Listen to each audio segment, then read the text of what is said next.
Praise the Lord. खुदावंद यीशु मसीह के अजीम और जलाली नाम में आप सबकी सलामती हो। मेरे जितने भी देखने वाले सुनने वाले हैं, हम सबकी सलामती हो। आज फिर एक नई टेस्ट मनी के साथ मेरे साथ खुदा के खादम पास्टर साबर जॉन है। मेरा ईमान है कि इस गवाही के वसीला से आप बड़ी बरकत को हासिल करेंगे। खुदा के खादम की जिंदगी में खुदा ने बड़े बड़े अजीम काम किए हैं।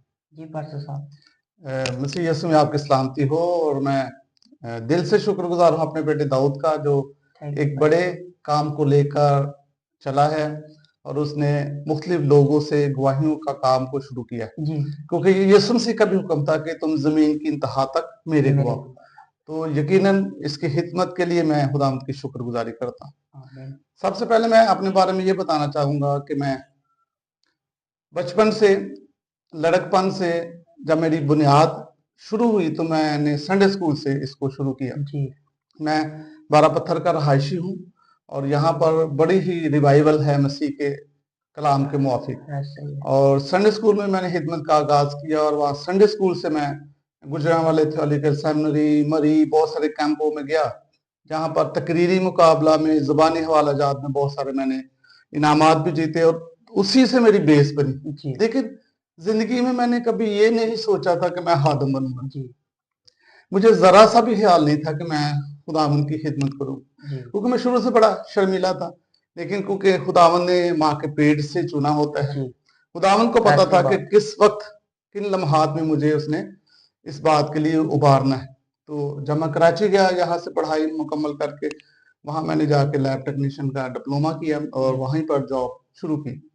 और मेरे बच्चे, मेरी मिसेज भी वहीं पर थे। तो एक दिन ऐसा हुआ कि मिसेज का फोन आया, मैं जॉब पर था और उन्होंने कहा कि अर्नस मल की इबादत है, तो हमने उस इबादत में जाना है। तो मैंने इंसान होते हुए बहाना किया, मैंने कहा नहीं, मेरी इवनिंग भी मैंने जाना है तो मुश्किल है। तो उन्होंने कहा नहीं नहीं, आप आए और हम जरूर आज जाएंगे।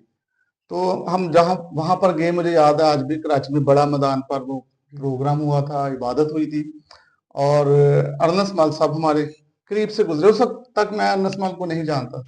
मुझे ये था कि हादम है, कलाम सुनाएंगे और खुदा की खिदमत करेंगे। लेकिन जब उन्होंने वर्शिप करना शुरू की तो मैंने उस वर्शिप के दौरान लोगों को व्हील चेयर, बेटा चर्च के बड़े अच्छे कामों में मसरूफ है, तबला प्ले करता है, ढोलक बजाता है, चर्च में सारी एक्टिविटीज में वो शामिल है, तो ये सब खुदावंद की बरकतें हैं। अब बुलाहट कैसे हुई उस इबादत के दौरान, जब हम वैसे क्रिसमस पे, ईस्टर पे सियालकोट वापस आते थे, तो हम अक्सर सोचते थे कि यहाँ पर वापस आ जाते हैं। लेकिन जब हम देखते थे कि यहाँ पर जॉब्स इतनी अच्छी नहीं है, सैलरीज बहुत कम होगी सियालकोट, तो हम फिर वापस। कितना अर्सा आप कराची में रहे? तकरीबन कोई 13-14 साल हम कराची में रहे। तो जब हम यहाँ पर आते सोचते तो जब वहां पर अर्नस्ट मॉल की मीटिंग पे आप गए थे, लेकिन आप खुदा को जानते थे लेकिन खुदा को पहचानते नहीं थे। लेकिन जब वहां पर मीटिंग पर आपने देखा कि व्हील चेयर से लोग उठ रहे हैं, अगर खुदा उनकी जिंदगी में काम कर सकता है, खुदा मेरी जिंदगी में भी काम कर सकता है। वो ही आपका एक टर्निंग पॉइंट था। बिल्कुल बिल्कुल, वो इबादत हमारी जिंदगी का टर्निंग पॉइंट था। और ये मैंने सोचा नहीं, ये मेरे दिल में उस इबादत के दौरान खुद ही आया एक कि मुझे खुदावंद की खिदमत में आगे बढ़ना चाहिए। तो मैंने जैसे आपको बताया कि विदिन 1 महीना के अंदर अंदर हम कराची से वापस आ गए। बड़ी बात है। और हमने ये नहीं सोचा कि यहाँ सैलरीज कम होगी, कैसे सरवाइव करेंगे, बच्चे हैं। लेकिन हम फौरन ही 1 महीने के अंदर अंदर वापस आए और जब यहाँ पर आए तो खुदावंद ने अपने लोगों का इंतजाम किया होता है और हमने दोनों ने सेमिनरी ज्वाइन की, पाकिस्तान थियोलॉजिकल सेमिनरी। मिसेस ने भी मेरे साथ और मैंने भी। तो उन्होंने बीटीएच किया और मैंने बीटीएच के बाद फिर एमडी भी किया। तो मकसद ये था कि खुदावंद की बुलाहट जब आती है तो आपको पता नहीं होता किस लम्हे खुदावंद आपको बुला लेते। वो इबादत में हमारी जिंदगी की टर्निंग पॉइंट थी और उससे हमने खुदावंद के एक बड़े काम के लिए खुदावंद हमें तैयार कर रहा था। यहाँ पर मैं उस शख्स का नाम लेना चाहता हूँ जिनके वसीला से मैं सेमिनरी गया। वो भाई शौकत हदायत हैं, वो मेरे कजन हैं, मामू के बेटे हैं। वो मुझे जब मैं यहाँ आया, खुदा कोई ना कोई वसीला बनाता है। तो उनके जरिए उन्होंने कहा कि भाई हमने ना सेमिनरी ज्वाइन करनी, तो आपने भी मेरे साथ जाना।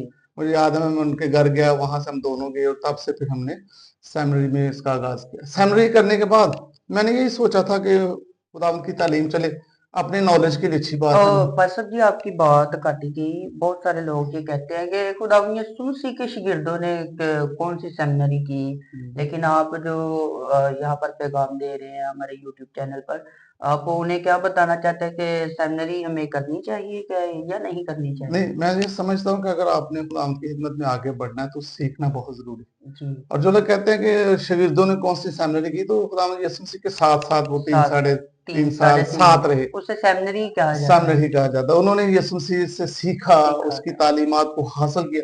अब यीशु मसीह उन्हें तालीम देता था, जी, जैसे पहाड़ी वास है, पहाड़ी तमसीलों में, तमसीलों में। दुआ के बारे में रोज़ा, तो वही सेमिनरी, बल्कि वो जी, खुशनसीब थे कि दुनिया की सबसे अच्छी सेमिनरी उन्होंने की। बहुत सारे लोग इसकी मुखालफत कर रहे हैं इसीलिए मैंने ये आपसे नहीं, क्वेश्चन मैं ये किया। समझता हूँ कि सेमिनरी बहुत ज़रूरी है। जी, हाँ, बुला समझता हूँ कि जब आप मसीह में आ जाते हैं, जी, तो ये सबसे खूबसूरत लाइफ़ जी, इस तरह खूबसूरत है कि यीशु मसीह ने कहा था कि मैं अपना इत्मीनान तुम्हें तो दिया। मेरी आपको पता है बेटा कि इस ज़माना में नफ़्सा नफ़सी है, जी, बेचैनी है, बेचैन, लोग बहुत ज़्यादा परेशान हैं। परेशान, लेकिन जो खुदा के लोग होते हैं ना, वो कभी उनके नहीं पॉकेट में पैसे हो ना हो, इत्मीनान हो। इत्मीनान। उनके चेहरे में इत्मीनान, उनकी ज़िंदगी में इत्मीनान, और यही इत्मीनान चाहिए। मैं आपको एक मिसाल देना चाहता हूँ कि यीशु मसीह के जो शागिर्द थे, जी, वो कितने के अमीर थे, कितने की हुँ, उनकी जायदाद थी, कितने के उनके बैंक बैलेंस थे, कुछ जी, नहीं था। कुछ नहीं लेकिन था। क्योंकि यीशु मसीह उनके साथ था, तो यही सबसे पावरफुल बात है। जी, हमारी सबसे खूबसूरत गवाही ये है कि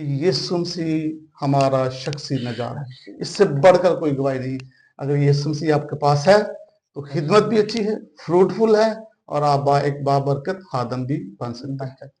हमारे जितने भी नौजवान यूथ है, देखने वाले, सुनने वाले हैं, जो पास्टर्स हैं, उनको आप इन इस गवाही के वसीला से क्या पैगाम देना चाहते हाँ, हैं? मैं उन्हें बड़ी खूबसूरत बात कहना चाहता हूँ कि आप सीख कर आगे आए। जी, जैसे मैंने एक संडे स्कूल से इसका आगाज किया, और संडे स्कूल से मैंने अपने टीचर से सीखा, इसकी बेसिक सीखी। मुझे याद है कि फैसलाबाद से एक बुक पोस्ट आता था, जी, और वो बुक पोस्ट को मैंने 2-3 दफा किया, उसे कंप्लीट किया मैंने पैदाइश से मुकाशफत जी, तक, उस संडे स्कूल के दौरान। संडे तो जब तक आपको खुदावंद के कलाम का नॉलेज नहीं है, नॉलेज खुदा के रूह की मामूरी नहीं है, जी, आप एक अच्छे खादम नहीं बन सकते, आप अच्छे सुनाने वाले नहीं, आप अच्छे किसी को गाइड नहीं कर गाइड सकते। करने वाले, सिंपल सी बात है, अगर आप खुद सिगरेट पीते हैं तो आप किसी को कैसे मना कर किसी सकते? को कैसे अगर आप खुद गालियां निकालते हैं तो किसी को कैसे मना कर सकते? हाँ, तो ये बाइबल, ये तालीम जब आप उसमें आते हैं तो ये आपको चेंज करती है। जी, तो जब खुद चेंज होंगे तो फिर आप दूसरों को चेंज कर सकते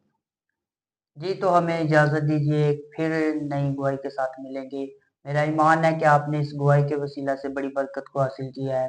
खुदा के कलाम में लिखा है किसी शख्स ने कहा है कि जो सीख के सिखाता है वो चिराग जलाता है, जो हैं। सीखे आमीन। बगैर सिखाता है वो आग लगाता है। आमीन। लेकिन मेरे अजीजों, जितने भी मेरे सुनने वाले बहन भाई माएँ हैं, उनको यही पैगाम देना चाहता हूँ, जो अपने बच्चों को यूथ में और संडे स्कूल में नहीं भेजते, मेरा आपसे दरख्वास्त है कि आप अपने बच्चों को भेजें ताकि वो वहाँ से सीखें, ताकि दूसरों को सिखाने वाले बने। आमीन। आप खुदावंद आप सबको इस गवाही के वसीला से बड़ी बरकत दे। आमीन। आमीन। हमारे यूट्यूब चैनल को सब्सक्राइब कीजिए, वॉच कीजिए, बेल आइकन को ज़रूर प्रेस कीजिए।